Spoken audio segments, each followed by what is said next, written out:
Me acompaña Alfredo Vallarino Alemán, él es abogado penalista. Alfredo, dice realmente, entre más veo los fallos de la Corte, menos entiendo el derecho. Es decir, ¿cómo un pleno puede justificar algo que es básico, que yo creo que todos ustedes que han estudiado derecho, pues creo que es una de las cosas que primero le enseñan, que es la competencia? Bueno, mira, Alfredo, bienvenido.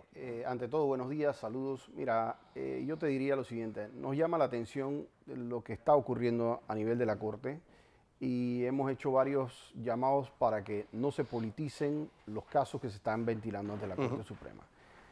La competencia es donde la ley decide que se debe decidir un caso. Es parte de lo que es el debido proceso.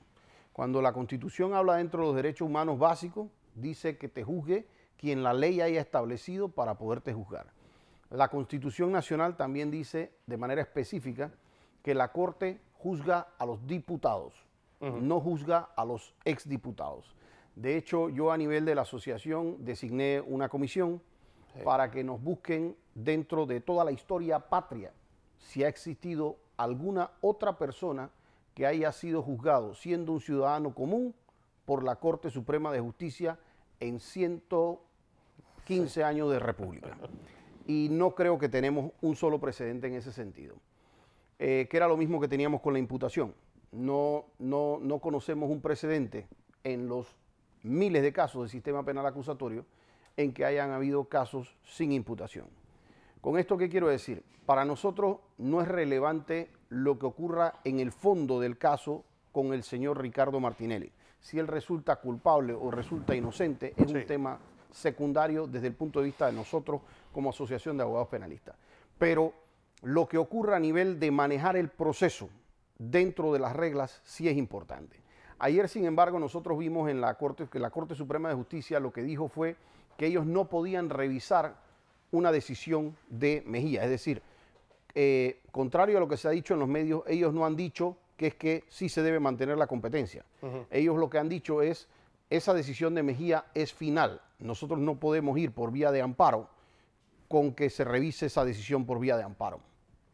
Y eso, que no necesariamente coincido con eso, porque si bien las decisiones de la Sala, de la Corte y de la Corte Suprema son finales, definitivas y de obligatorio cumplimiento, y no aceptan recurso alguno, no es menos cierto que el magistrado Mejía está actuando en una función especial de juez de garantía. Y de hecho, por vía del artículo 169 del propio Código Procesal y por vía de lo que regula el procedimiento especial hacia los diputados, establece que sus decisiones pueden ser objeto de recurso de apelación. Claro. Es decir, que sus decisiones no son finales, no son obligatorias y no se quedan sin recurso alguno. Entonces, ese criterio de la Corte no lo compartimos. Sin embargo, nosotros vemos una oportunidad todavía que pudiera manejar la defensa, porque cuando el magistrado Jerónimo Mejía establece que va a mantener la competencia, él dice, nosotros mantenemos la competencia porque él, siendo las 12 y tanto de la noche del día de hoy, todavía es diputado del Parlacén, porque él entendía que debía cumplirse un procedimiento regulado en el artículo 23 de la ley del Parlacén, según la cual no solamente bastaba la comunicación a la directiva, sino que adicional eso tenía que ser comunicado al Pleno para que el Pleno designara una vacante para que entonces el suplente pudiera entrar. Correcto. Y nosotros en ese día, el mismo día que eso ocurrió, nosotros dijimos que el magistrado Mejía se había equivocado en esa interpretación. Y salimos públicamente, es más, en este medio lo hicimos, y dijimos que estaba equivocado. Y en efecto estaba equivocado porque ya el presidente del Parlacén dijo que en efecto él no tenía que esperar ninguno de esos procedimientos porque Ricardo Martinelli ni siquiera tiene suplente para ir a llenar una vacante. Ellos están regidos como diputados designados, no como electos. Entonces, ¿qué pasa? Que Jerónimo Mejía, al momento que hizo esa declaración, Jerónimo dice, y sin embargo, si él fuera, si él ya dejara de ser diputado, igual esa sería mi decisión. Pero eso es de alguna manera una predicción a futuro, pero no es sobre lo cual basó su decisión. Es decir, él estaría diciendo básicamente, si ese asunto me lo traen a mí, ya comprobado que él no es diputado del Parlacén, yo también lo negaría, es decir, está adelantando una decisión. Sí. Pero él está diciendo en este momento, la razón por la cual yo negué esto es porque actualmente él es diputado. Siendo que días después se logra la certificación de que él no es diputado, la defensa puede también, al momento en donde llega al pleno, decirle, señor, ha cambiado la situación procesal del acusado. Así que ahora ustedes como tribunal, yo les pido que ustedes entiendan que hasta aquí llegó, pero ustedes no pueden lo ver que este no caso. entendemos los que vemos estos casos es por qué con Martín Torrijos fue tan exprofeso y por qué también con el magistrado Benavides cuando dijo renuncio a ser magistrado. Mira, todo quedó parado. Es que ciertamente nosotros consideramos un error muy grave del magistrado Jerónimo Mejía, una interpretación que tenemos que respetar, pero que no compartimos definitivamente.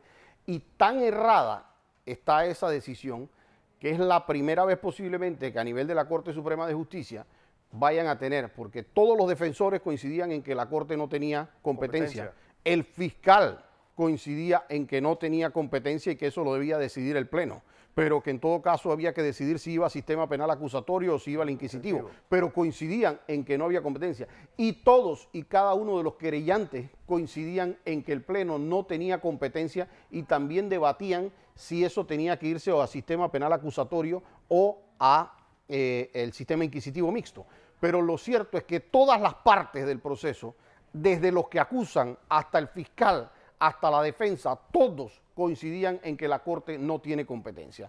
Jerónimo Mejía se saca este as de la manga y el Pleno de la Corte, en mi criterio, y aquí hay que hacerle un llamado también a los medios de comunicación, a todos los sectores organizados e incluso a la propia Iglesia Católica, ¿verdad? Hay temas que hay que dejar que la justicia los maneje sin presiones. Entonces, ¿qué pasa? Que empiezan a salir 2 días antes de que salga el fallo, de que qué será lo que está pasando adentro de la Corte Suprema, que quieren soltar el caso, que se quiere ir, y empiezan a crear ambientes que no permiten que los magistrados fallen sin presión, por lo menos, por decirlo menos. Y nosotros sí tenemos que decir, el precedente es nefasto. El precedente es lo que a nosotros nos preocupa, porque aquí el día que le puedan decir a la persona que la Constitución no sirve para proteger sus derechos fundamentales, ¿verdad? Que no importa si ahí dice debido proceso y dice que tiene que ser la autoridad competente, y no importa si el artículo en la Constitución dice que la Corte solamente puede juzgar a diputados y no a exdiputados, pues bajo esa premisa se podrá empezar a estirar la ley hacia un lado y hacia el otro, y eso para el derecho penal es sumamente peligroso. Así es que nosotros vamos a estar vigilantes del caso. Seguro esto va a traer una condena para la República de Panamá en instancias internacionales si eso es recurrido. Y eso es lo grave, porque si el señor Martinelli, nos guste o no, porque dilataba, porque fue una estrategia de defensa, por lo que quiera, pero si eso la ley me mandaba a mandarlo a la justicia ordinaria, hombre, puede ser que a mí no me guste la estrategia y que causó una dilación, pero yo como juez no estoy para hacer lo que me guste o no, estoy por hacer lo que la ley me manda a hacer. Y si la ley me mandaba para allá y habían las pruebas, pues allá tenía que ser condenado. Claro. Entonces, y aunque eso se dilatara 6 meses, se dilatara 1 año, se dilatara lo que fuera, el señor está detenido. O sea que si eso iba a ocurrir, no me era válido sacrificar la Constitución Nacional, sacrificar la ley a pretexto de que yo voy a hacer lo que sea para condenarte, porque los fines no justifican los medios. Nosotros recordamos cómo nos tocó como asociación oponernos, y en este caso hasta por el propio Ricardo Martinelli. Nos tocó oponernos a las decisiones que tomaron en el caso de este señor Figali, en donde se fue una avanzada y el pueblo lo aplaudió, todo el mundo aplaudía esas acciones. Nosotros salimos en defensa de, en ese momento, un impopular señor Figali. Tampoco estábamos vinculados a la defensa del señor Figali, como no la estamos a la del expresidente Martinelli, pero nosotros decíamos, si es culpable o es inocente el señor Figali, ese es un tema secundario, pero tiene que cumplirse un debido proceso. El día que eso no se respete, se empiezan a debilitar las instituciones. Y en este caso, yo estoy bastante convencido que nosotros vamos a tener una condena internacional si esa posición de la Corte Suprema se mantiene, porque simplemente no es autoridad competente para juzgar a Ricardo Martinelli. Otra cosa, Alfredo, y es algo que para mí también es algo nefasto. sobre este sobreseimiento del caso Mochilas, hoy el Ministerio Público ha avanzado una avanzada. Tanto en TVN como en Telemetro estuvieron dos fiscales un poco reiterando, haciendo ese lawfare, condenando desde los medios de comunicación a los jueces y echándole la culpa a los jueces. Mira, del problema de su tenemos un chat donde estamos ciento y tantos de penalistas y cuando venía yo para acá me estaban reportando ese escenario que estábamos teniendo en esos medios de comunicación, porque lo más lamentable que tenemos es que los fiscales se han dedicado a ir a los medios de comunicación buscando la frustración ciudadana en cosas que no están sustentadas en el expediente. Yo recuerdo particularmente ese expediente que en su momento dado lo conocimos, no como parte, pero sí nos llegó para conocimiento, en donde la Contraloría había hecho un alcance y decía 10 millones si eran 10 millones por decir el contrato de las mochilas, decía la lesión es 10 millones. Sí. Eso significaba que no se había entregado una sola mochila. Y cuando empezaron a salir los informes, salía que se habían entregado miles y miles de mochilas. Entonces empezaron a cambiar el tema de que si era un sobrecosto. Luego se demostró que incluso durante este gobierno y diputados vinculados a este gobierno habían comprado mochilas más caras que lo que se había hecho dentro. Entonces cambiaron, que lo que pasa es que no se había entregado en los lugares determinados. Cuando un fiscal empieza a cambiar su historia de cuál es la parte sobre la que acusa, se va a exponer precisamente a eso, un sobreseimiento.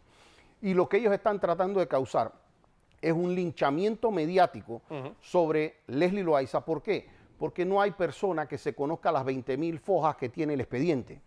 Y si tú tienes a un Ministerio Público diciendo ellos se robaron 10 millones de dólares y el juez los absolvió, pues por supuesto eso sería genera esa animadversión. Pero cuando tú le das la oportunidad a la gente de ir a esas audiencias y darse cuenta qué fue lo que en verdad sustentó el Ministerio Público, da vergüenza, da vergüenza. Y yo le quiero mandar un mensaje a Biel Cabrose, que me dijeron que estaba en Telemetro.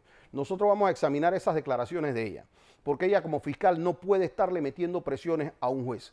Y como nosotros veamos que el Ministerio Público se está prestando para generar esas presiones, que ya lo están haciendo en cada caso que va para audiencia, sacan un video y hacen esto, ellos han decidido hacer este mediático, pues nosotros como Asociación Panameña de Abogados Penalistas vamos a empezar a quejar y querellar fiscales y serán ellos quienes van a tener que enfrentar la ley penal. Nosotros la conocemos igual que ustedes. No vamos a decir ni siquiera mejores para ser respetuosos, pero nosotros la conocemos igual que ustedes. Y ustedes tienen límites, empiecen a cumplirlos. No se diga más.